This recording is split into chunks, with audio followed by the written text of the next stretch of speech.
कहानी की शुरुआत में हम बेन और उसके कजन एली को देखते हैं, जो इस वक्त एक ज्वेलरी की दुकान तक हीरे पहुंचाने का काम कर रहे थे। एली इस काम में नया था और साफ तौर पर घबराया हुआ लग रहा था। तब बेन ने उससे पूछा कि अपनी बंदूक लाया है ना, लोड करके रख उसको।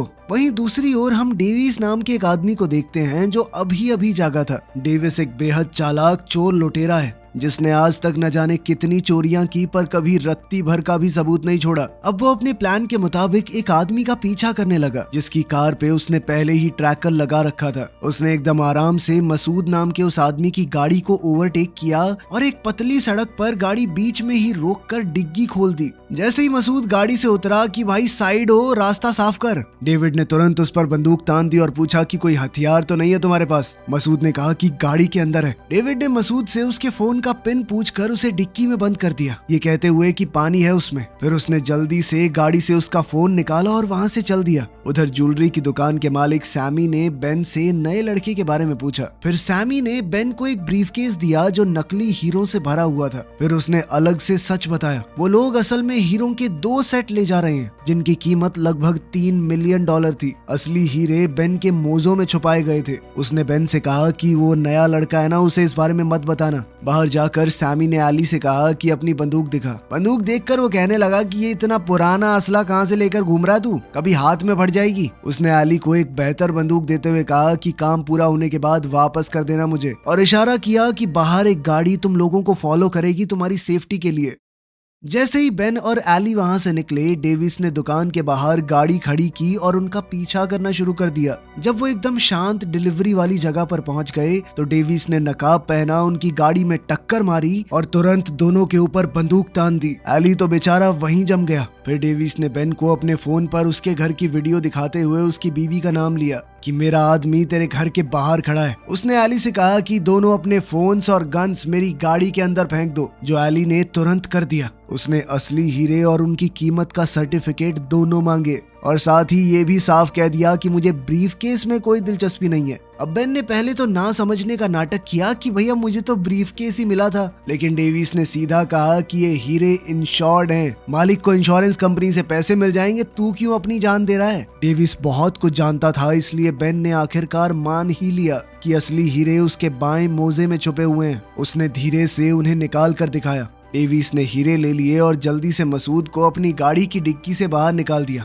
लेकिन इतने में एली ने चुपके से अपनी पुरानी बंदूक निकाल ली जो अभी भी उसके पास ही थी। अब जैसे ही डेविस वहां से जाने लगा, एली ने तुरंत उस पर गोली चलाई, लेकिन उसकी वो पुरानी बंदूक मिस फायर कर गई और डेविस पॉइंट ब्लैंक रेंज से भी बच गया। तुरंत एक्शन लेते हुए डेविस ने गाड़ी पीछे ली और तेज रफ्तार से वहां से निकल गया। वो शहर की सड़कों से होता हुआ एक पार्किंग गैराज में घुस गया, पर वो साफ तौर पर हिल गया था क्योंकि आज वो मरने के बहुत करीब था। वहां उसने अपनी आंखों से कॉन्टैक्ट लेंसेज निकाले और खुद को साफ किया। फिर उसने गाड़ी को ढक दिया और दूसरी गाड़ी बदलकर गायब हो गया। खैर इसी दौरान हम डिटेक्टिव लू और उसके साथी को देखते हैं जो हीरों की लूटपाट वाले केस की जांच कर रहे थे। उन्होंने बेन से कुछ सवाल किया और उसकी टाइमिंग के ऊपर शक जताया। जिस दिन तुम $3 मिलियन के हीरे ले जा रहे थे, उसी दिन तुम्हारे साथ लूटपाट हो गई, और साथ ही चोर को तुम्हारी पत्नी का नाम कैसे पता था। मगर बेन ने सीधे तौर पर कहा कि मैंने कोई जानकारी लीक नहीं की। फिर एली ने कबूल किया कि जाते वक्त मैंने गोली चलाई थी,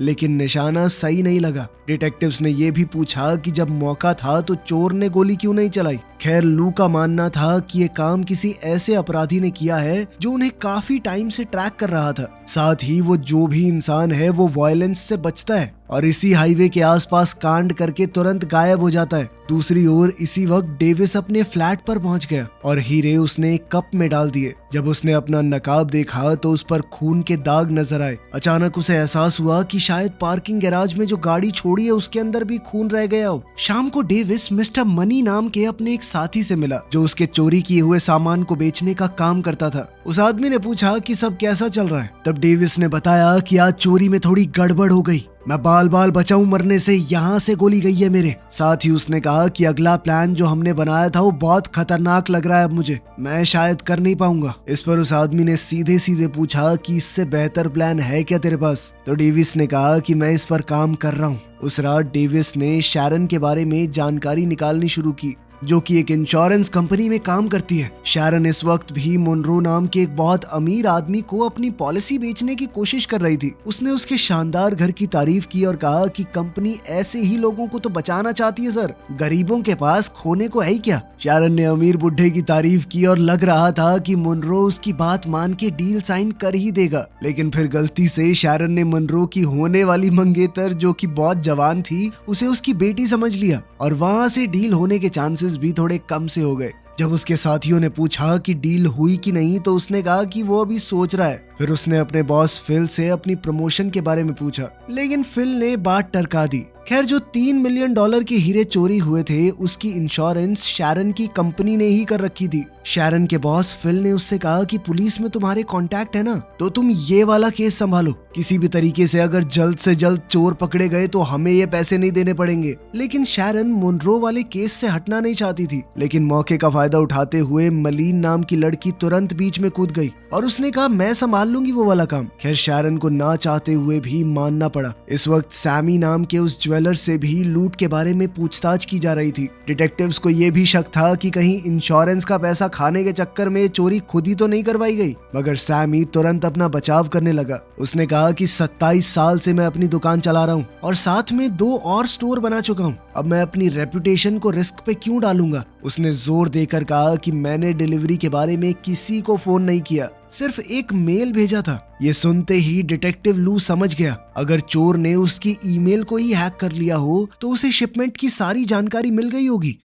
वहीं दूसरी ओर डेविस अपने हैकर को पैसे दे रहा था ताकि वो शैरन के सोशल मीडिया को ढंग से देख पाए। वो जानना चाहता था कि वो किस किस से बात करती है। यहाँ से साफ हो गया कि वो सिर्फ लूट को प्लान नहीं करता था, वो इंश्योरेंस वालों की तरफ से भी पता लगाता था कि किसके पास कौन सी महंगी चीज है जिसका वो इंश्योरेंस ले रहे हैं। बाद में डेविस जब एक रेड लाइट पर रुका था तभी माया नाम की एक औरत ने उसकी गाड़ी को टक्कर मार दी। वो गुस्से में पूछने लगी कि तुमने गाड़ी क्यों रोकी। डेविस ने शांत रहकर लाल बत्ती की तरफ इशारा किया और पूछा कि तुम ठीक हो। वो घबरा कर बोली कि मैं लेट हो रही थी और ये गाड़ी मेरे बॉस की है। एक्सीडेंट के बाद माया ने डेविस से कहा कि अपनी गाड़ी का इंश्योरेंस दिखाओ मुझे, मैं सॉर्ट करवा लूंगी। गलती माया की थी, पर डेविस पुलिस के पचड़े में तो नहीं पड़ना चाहता था। उसने गाड़ी से नोटों की गड्डी निकाल कर कहा कि मैं अभी भर देता हूँ आपका जितना नुकसान हुआ है। माया ने उसे गौर से देखा और पूछा कि हमेशा इतने पैसे साथ रखते हो तुम। मगर डेविस ने बात बदलते हुए कहा कि मेरे पास फालतू टाइम नहीं है, जल्दी बताओ कितने पैसे चाहिए।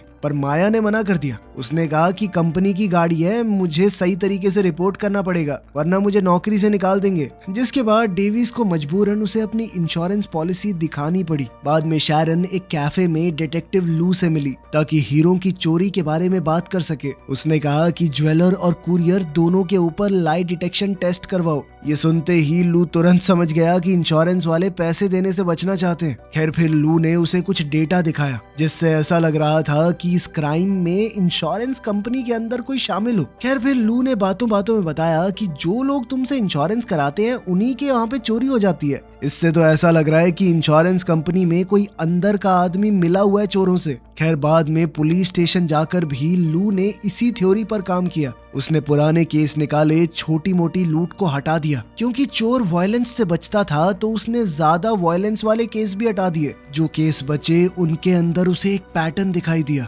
ये सारे हाईवे नंबर 101 के पास ही हो रहे थे। इन सभी लूटपाट के केसेस में कोई भी बिना वजह की हिंसा नहीं हुई और लूटने वाला बहुत ही सफाई से बचकर निकल गया। अब लू को पूरा यकीन हो गया था कि सब के पीछे एक ही आदमी है। लू के बॉस को उसकी थ्योरी बिल्कुल भी पसंद नहीं आई। इतने सारे केसेस को दोबारा खोलना डिपार्टमेंट के लिए बिल्कुल भी अच्छा नहीं होगा, उनकी थू थू हो जाएगी मीडिया में। उसके बॉस ने सीधे तौर पे कहा कि गड़े मुर्दे मत उखाड़ो, हमारा काम है सॉल्व्ड केसेस का नंबर बढ़ाना। ये सुनकर लू निराश होकर वहाँ से चला गया। उसे पूरा यकीन था कि इन केसेस में जिसे भी पकड़ा गया है गलत ही है वो। दूसरी तरफ मिस्टर मनी ओरमान नाम के एक आदमी से मिला जिससे वो अगला मिशन करवाना चाहता था, क्योंकि अब डेविस ने तो उसे करने से मना कर दिया, ये बोलकर कि बहुत रिस्की है, किसी को चोट लग सकती है। लेकिन प्लान तैयार था और ओरमान को किसी को चोट लगे कोई मरे इससे घंटा फर्क नहीं था, तो वो तुरंत मान गया।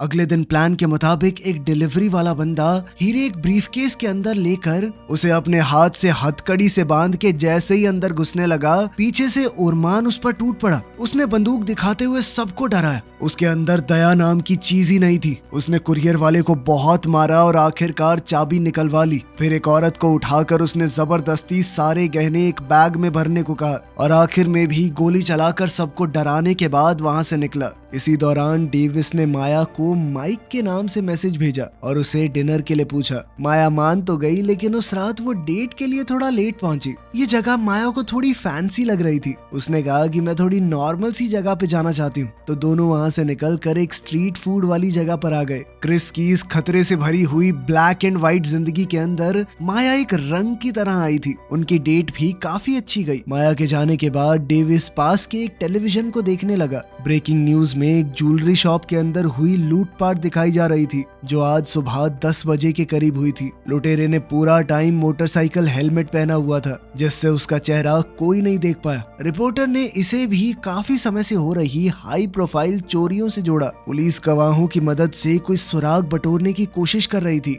लेकिन अफसोस किसी के पास भी चोर के खिलाफ कोई भी सबूत नहीं था। फिर लू ने फुटेज को ध्यान से देखा। उसे कुछ तो गड़बड़ लग रही थी। जगह, टाइमिंग और तरीका तो काफी हद तक पैटर्न से मिल रहे थे, लेकिन इस चोर की हरकतें अलग लग रही थी, क्योंकि पिछले वाला चोर लड़ाई झगड़े वायलेंस से बचता था, मगर इस लूट को अंजाम देने वाला चोर गुस्से से भरा हुआ था, लोगों को मार रहा था। लोग को पूरा शक था कि या तो चोर बदल गया है या फिर किसी और ने ये काम किया है। उधर डेविस गुस्से में मिस्टर मनी से मिलने गया। उसने सीधा सीधा कहा कि ये मेरा प्लान था, ऐसे कैसे किसी और से करवा लिया। मगर मनी कहने लगा कि तूने किया क्या है, तेरी फट रही थी इस काम से। डेविस ने जोर दिया कि बात पैसे की नहीं है, भरोसे की है। तब मनी ने कहा कि अगर मैं ना होता ना तो तू यहाँ तक पहुंचा ही ना होता कभी। इस तरह दोनों के बीच में बात थोड़ी और बिगड़ गई। फिर बाद में मनी ने ओरमान से मिलकर एक नया प्लान बनाया। अब वो खुद कुरियर को लूटने के बजाय डेविस को काम करने देंगे और बाद में उसी को लूट लेंगे। सारा रिस्क उसका और बाद में हम निकल जाएंगे। खैर, फिर मनी ने ओरमान को एक हैकर का नाम दिया, जिसे डेविस इस्तेमाल करता है, और कहीं जाए ना जाए वहाँ जरूर जाएगा वो। जल्दी ही डेविस अपने कॉन्टैक्ट से नई जानकारी लेकर निकला।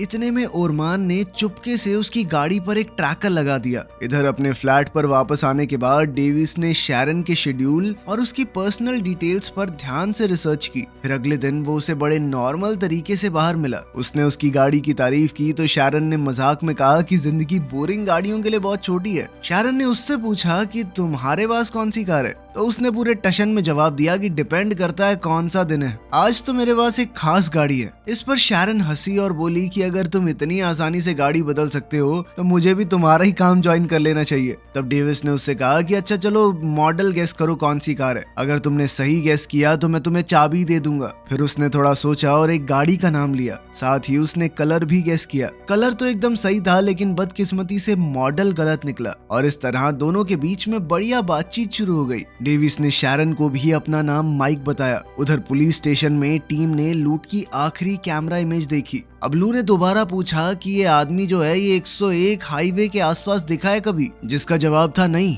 ये हाईवे पर नहीं आया। जिसके बाद लू ने कहा कि ये लास्ट कैमरा यहाँ पर था और हाईवे के बीच में ज्यादा जगह नहीं है, इतने एरिया में उसने गाड़ी बदली है। उसने जोर दिया कि पूरे एरिया को सर्च किया जाए। बाद में माया डेविस के घर आई। उसने महसूस किया कि तुम्हारा घर कितना खाली लग रहा है, ना तो तुम्हारी कोई फोटो है ना कुछ और। तब डेविस ने कहा कि मुझे ये सब ज्यादा पसंद नहीं है। उसने म्यूजिक चलाया और डांस के लिए डेविस को खींच लिया। वो मजाक मजाक में कहने लगी किसी और को तुम्हें इंसान बनाना पड़ेगा। अब धीरे धीरे डेविस रिलैक्स हुआ और उन दोनों के बीच में नजदीकियां बढ़ गई।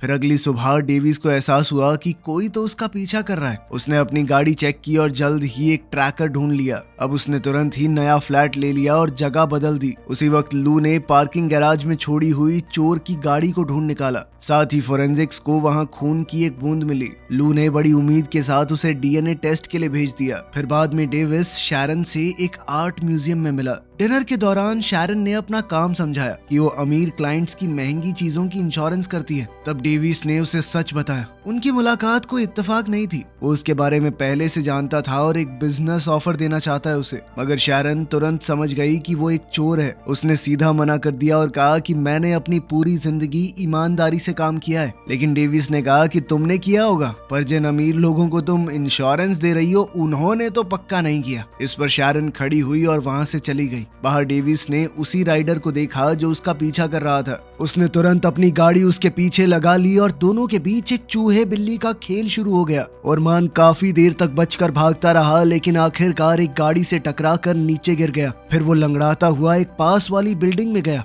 वहाँ पर डेविस भी पहुंच गया और उसने अपनी बंदूक तानते हुए कहा कि मुझसे दूर रहना, समझा। इसी दौरान हम देखते हैं कि शैरन एक योगा क्लास में लू से टकराई। तभी लू को हाईवे नंबर 101 के पास एक रहस्यमयी आदमी के बारे में कॉल आई। दरअसल हाईवे 101 के पास ही एक दूसरा चोर चोरी कर रहा था, लेकिन जब पुलिस वालों ने गोलियां चलाई तो समझ आया कि ये तो एक बच्चा है। लू का तो मानना था कि उसके हाथ में बंदूक भी नहीं थी, लेकिन उसके साथ ही पुलिस वालों ने फिर भी गोली चलाकर उसे ढेर कर दिया। इसी के साथ उसके बॉस ने सारे पेंडिंग केस ये कह के बंद कर दिए कि इसी लड़के ने सारी चोरी करी थी, यही है वो मेन चोर। उधर इंश्योरेंस ऑफिस में मेलिन को वाहवाही मिल रही थी। असल में मुनरो के साथ जो इंश्योरेंस डील चल रही थी वो आखिरकार पूरी हो गई। सारा मेन काम किया शैरन ने, मेलिन आखिर में डील साइन करके आ गई। इसके बाद शैरन ने चुपचाप मार्क से अपनी प्रमोशन को लेकर बात की, मगर मार्क ने फिर से बात को टाल दिया। जब शैरन ने कहा कि मैं अपने सारे क्लाइंट्स लेके किसी दूसरी कंपनी में चली जाऊंगी, तो उसका बॉस फिल उसकी बेइज्जती करने लगा कि 53 साल की बुढ़िया को कौन लेगा, मुझे डराने की जरूरत नहीं है। उधर लू को डीएनए टेस्ट की रिपोर्ट मिल चुकी थी। फिर वो बड़े ध्यान से उसे स्टडी करने लगा, क्योंकि उसके अंदर एक उम्मीद थी कि शायद इससे सच बाहर आ सकता है। इसी बीच शैरन अपनी जिंदगी का सबसे बड़ा फैसला ले चुकी थी। उसने डेविड से कांटेक्ट किया और कहा कि तुम कुछ प्लान बता रहे थे ना। उसने डेविस को बताया कि एक कुरियर आने वाला है जो मुनरो नाम के एक अरबपति की शादी में 5.5 मिलियन की घड़ियां और हीरे ला रहा है। काफी सारे गार्ड्स आएंगे उस कुरियर के साथ, तो सिक्योरिटी बहुत टाइट है। लेकिन उनके प्लान में लूप होल भी थे। असल में वो आदमी टैक्स बचाने के लिए कैश में पेमेंट कर रहा था। इसका मतलब था लगभग $1 मिलियन का कैश भी वहाँ पर होगा। ये सुनते ही डेविस तुरंत चोरी के बारे में सोचने लगा। उसने पूछा कि कैश की सिक्योरिटी कैसी होगी, मगर शैरन अभी इस बारे में श्योर नहीं थी। असल में इंश्योरेंस वाले सिर्फ और सिर्फ हीरो को कवर कर रहे थे, तो उन्हें इसके बारे में पूरी जानकारी थी, लेकिन कैश इससे बाहर था। तब डेविड थोड़ा हिचकिचाया क्योंकि ये बहुत रिस्की लग रहा था। लेकिन तब शैरन ने बताया कि $11 मिलियन का सामान है वहाँ पे, इतना पैसा जिसके बाद सब कुछ छोड़ सकते हैं वो हमेशा के लिए। मगर डेविस ने कहा कि पैसा तभी मैटर करता है जब तुम उसे लेकर जिंदा बच के निकल पाओ। डीएनए रिपोर्ट में डेविस का नाम आ गया था। अब लू उसके नाम पर लिस्टेड एक एड्रेस पर गया। वहाँ एक औरत ने दरवाजा खोला और लू ने झूठ कह दिया कि मेरा नाम डिटेक्टिव लब्सनिक है, क्या आप डेविस नाम के इस आदमी को जानती हैं? औरत का रिएक्शन देखते ही वो समझ गया कि हाँ ये जानती है। दूसरी ओर डेविस ने एक वॉइसमेल सुना जिसमें वही औरत उसे कॉल बैक करने को कह रही थी। जब डेविस ने उससे बात की तो पता चला कि पुलिस उसके बारे में पूछताछ करने आई थी। डेविस समझ चुका था कि इन्वेस्टिगेशन उसके करीब पहुंच रही है। फिर वो कुरियर की डिटेल्स कंफर्म करने के लिए शैरन से मिला। तब शैरन ने अंदाजा लगाया कि डिलीवरी फ्राइडे या सैटरडे को होगी, संडे को शादी है तो उससे पहले ही हो जाएगी। तब डेविस ने उसे एक डिस्पोजेबल फोन दिया और कहा कि हर कॉल के बाद सिम कार्ड को डिस्ट्रॉय कर देना। शैरन कहने लगी कि ज्यादा ही फिल्मी नहीं हो रहा है, लेकिन डेविस ने कहा कि यही तरीका होता है, फिल्मी कुछ नहीं है इसमें, सबूत नहीं छोड़ने, सफाई से काम करना है। फिर कुछ दिन बाद शैरन ने पूरा डिटेल में प्लान निकाल लिया और ये पूरी बात डेविस को भी बता दी। तभी अचानक से ओरमान वहां पहुंच गया और उसके ऊपर हमला कर दिया। तब डर के मारे शैरन ने उसी कैश और हीरो की डिटेल्स उसे भी दे दी। अब उसे समझ नहीं आ रहा था कि ये सब क्या हो रहा है, इसीलिए वो सीधा लू के पास चली गई। अपनी जान का खौफ खाते हुए उसने चोरी के बारे में सब कुछ कबूल कर लिया, जिसमें पूरा प्लान, पैसे, सब कुछ शामिल थे। तब लू ने उसे डराना शुरू किया कि तुमने इतनी बड़ी चोरी का प्लान बनाया है तो तुम भी गुनहगार हुई। अगर ये सब ऑफिशियल हो गया ना तो नौकरी तो छोड़ो, जेल की चक्की पीसनी पड़ेगी। उसकी सुरक्षा के लिए लू ने उससे कहा कि तुम अपने घर मत जाना और कुछ समय के लिए मेरे घर पर रुक सकती हो। साथ ही उसने कहा कि इस माइक के बारे में मुझे बताओ, हर छोटी से छोटी बात। अब लू ने एविडेंस रूम में जाकर डेविस के खिलाफ सबूत जोड़ने शुरू किए। उसी वक्त डेविस ने माया से कहा कि मुझे काम के लिए शहर छोड़ना पड़ेगा। माया को महफूज रखने के लिए डेविस ने उसे ज्यादा बात नहीं बताई और इससे चिढ़कर वो रिश्ता तोड़कर चली गई।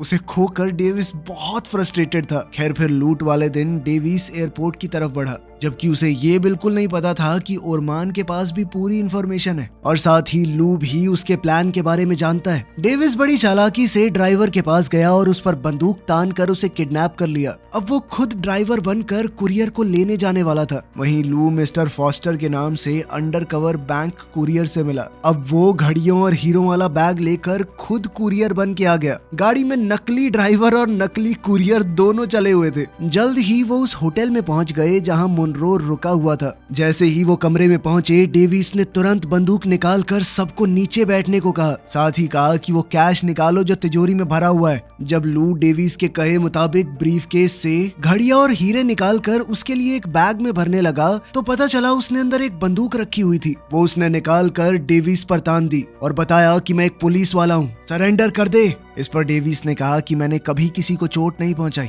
मैं अब जाकर अपना रिकॉर्ड खराब नहीं करना चाहता। हालात बहुत टेंस हो गए और तभी ओरमान अंदर घुसा और उसने दोनों पर ही बंदूक तान दी। डेविस से बिल्कुल उलट ओरमान वायलेंस में पूरा मानता था। उसने बिना रुके मुनरो को गोली मार दी। इसी अफरा तफरी में डेविस ने वापस फायर किया और ओरमान को मार डाला। आखिरकार सब कुछ खत्म होने के बाद लू ने डेविस से कहा कि मैं जानता हूँ तुम ही हाईवे 101 वाले चोर हो, तुमने कभी किसी को खरोंच तक नहीं मारी, आज मेरी जान बचाने के लिए एक आदमी को मार दिया। लू का दिल बदल गया कि डेविस एक अच्छा इंसान है जिसे समाज की वजह से चोर बनना पड़ा। उसने कहा कि जल्दी से जो ले जा सकते हो ले जाओ। साथ ही उसने मुनरो से कहा कि जैसा मैं कहूंगा वैसा ही करना, वरना ऐसी टैक्स चोरी की इंक्वायरी बैठवाऊंगा तेरे ऊपर कि जेल में चक्की पीसेगा बुड्ढे। उसने बैकअप को बुला लिया ये कहकर कि एक आदमी लूट खसोट करने आया था, उसे मैंने मार दिया है, साथ में मिस्टर मुनरो को गोली लगी है। आखिर में डेविस ने अपने वादे मुताबिक लगभग $3 मिलियन शैरन को भिजवा दिए और अपनी चमचमाती हुई गाड़ी लू के लिए छोड़कर चला गया। उसने माया को भी चिट्ठी भेजी जिसमें उसके बचपन की एक फोटो थी, तो शायद हीरोइन भी मानी जाएगी। वीडियो पसंद आई तो लाइक कर देना, चैनल को सब्सक्राइब कर लेना। मिलते हैं अगली वीडियो में।